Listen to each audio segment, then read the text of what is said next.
Plaintiff Brandon Behringer says he met the defendant when he frequented a strip club where she worked as a dancer. Brandon claims the defendant was friends with his girlfriend, who was also a stripper at the club. But he has since gotten his girlfriend out of the business. Brandon's suing the defendant because he cashed a check for her, but the check bounced. Defendant Tina James says when she first met Brandon, she was turned on by his bald head because she has a bald fetish. Tina claims Brandon turned out to be a big teddy bear who protected all the dancers at the club. And she insists she tried to make payments to Brandon, but he wanted to be repaid in full. Prove your case. In 2008, I frequented a gentleman's club. I don't know if you ever frequented any, but A few times in my life. yeah, right. But 2 or 3 times I went, my impression was women dance in your face, work you up. Yep. And then send you They home. bend over in your face and you put money in their thongs. Yep. And then they walk away with your money. Yep. That's what they do best. And you go home without money, without the woman. That just never made sense to me. If I'm gonna spend some money, it doesn't matter where you get your I appetite. want the whole deal. So you go home for dinner. You know what I mean? And that's called turning tricks. And I don't turn tricks. Never have been a trick. But the rappers say, it ain't tricking if you got it. That's the newest thing. Well, that's not true. That's exactly what it is, because you can't trick if you don't have it. Right? Well. And I've never been either one. The other part didn't make sense, and I just never wanted to be on the tricking side. You don't do any tricking, you just go to the club. No, I just go there, have a good time. I had met a lot of people there. I met cops. Stick that money in there? there? I met robbers. I did. But, I met cops there. I met robbers there. Take me through the whole stage. What do you mean? Is it similar to what I said? You go in. No, not necessarily. I had one girl that I only spent money on. All right. And that girl ended up turning into my girlfriend, who I've been with for over 1.5 years. And she does not dance anymore. Okay. I got her out of the business. She has a good job now. You spent money on me too. Yeah, a couple times. Yep. Okay. But I've actually met the inventor of peanut butter Captain Crunch cereal there. You meet a lot of people. You met the inventor of peanut butter Captain Crunch cereal. I thought you were going to say you met the inventor of peanut butter. That was no, he's gone. That was She George gave him a mouthful. Washington Carver. No. A black man. Who also was one of the scientists of Tuskegee Institute, one of the best historically black institutions in the world. So, anybody correct me if I have it wrong. Nope. You have it right. I know my history. I know my history. Smart man. Don't try that. They took enough from black men. Right. Go ahead. Well, don't take his inventions. The girl I met there, her name was Kelly. Just have fun with you. She had worked there long enough. She eventually got to doing the bookings, which entails booking all the girls, saying who works there, saying who doesn't. And she had hired Tina. Mm-hmm. So that's how I first met her. Dancers don't deserve a bad name. There are clean girls out there it's just a job, It's the way they make money. I agree. And the reason I got Kelly out of it was because she, now in the economy, you're not making any money, period. You could bring in $1,000 a night back when the economy was good. Now you're lucky if you bring in 100. Even the strippers or something. Even strippers, yeah. Wow. It's horrible. I'm from a little tiny town, Wisconsin. I said yep. Oh, you said yep? We're struggling. Okay, I know that. So really? Yep. Well, and I got her out of the business, and I was supporting her on unemployment. Okay. I'm still on unemployment. I've been searching for a job hard, and I can't find nothing. Wow. So I've been supporting her for dang near a year. Okay, let me hear some background from you. Well, me and Kelly are more like sisters than friends. I helped make her a lot of money on sets too. She would come in having a bad day, and I look at her and I'd say, Cal, these men don't come in here to look at you frowning.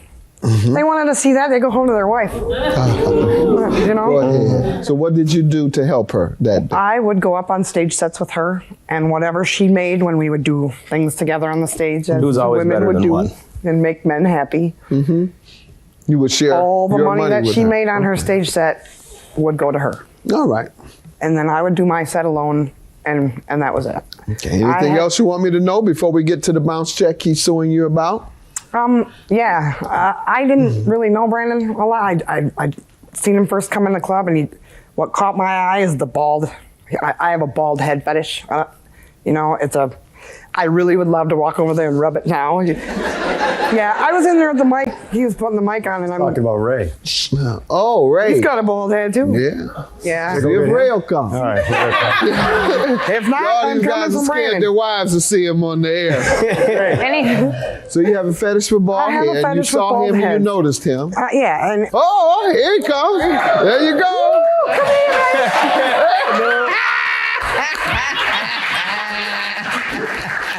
He said, yes, he looked at his wife and said, I gotta go home tonight.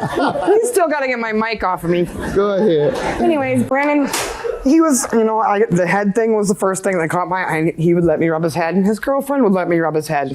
We would laugh, and to all of us girls out there, he was more like, we knew he was a big teddy bear. Look at it, he's got his mohawk on, he's tough. Mm-hmm.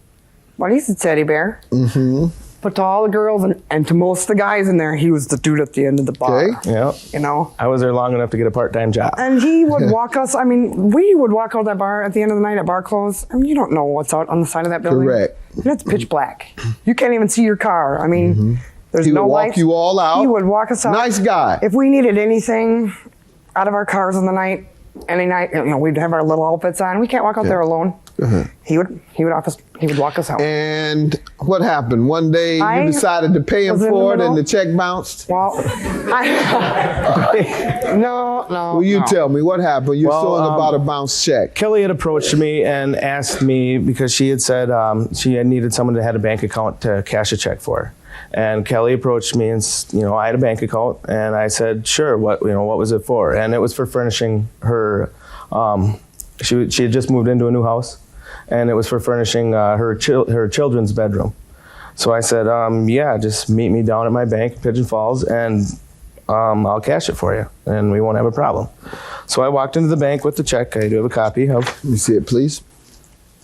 And I signed it, my name and everything, and they gave me the cash. I was all right. So I walked back out and I gave her the money, and it was all said and done.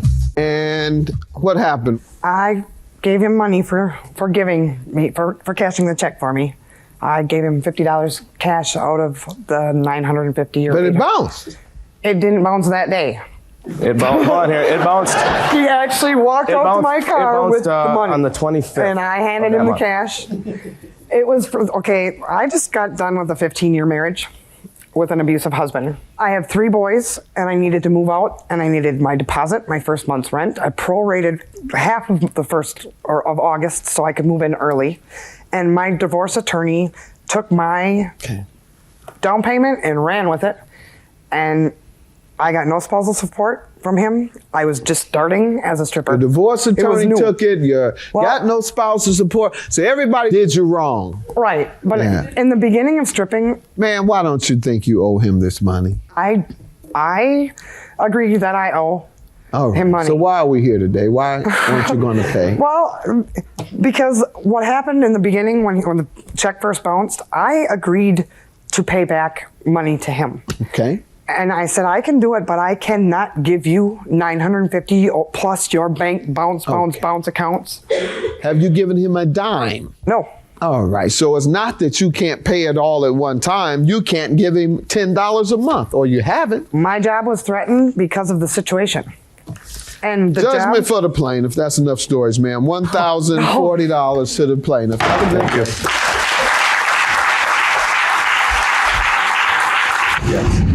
A little bit. It's just, I don't know. It gets me.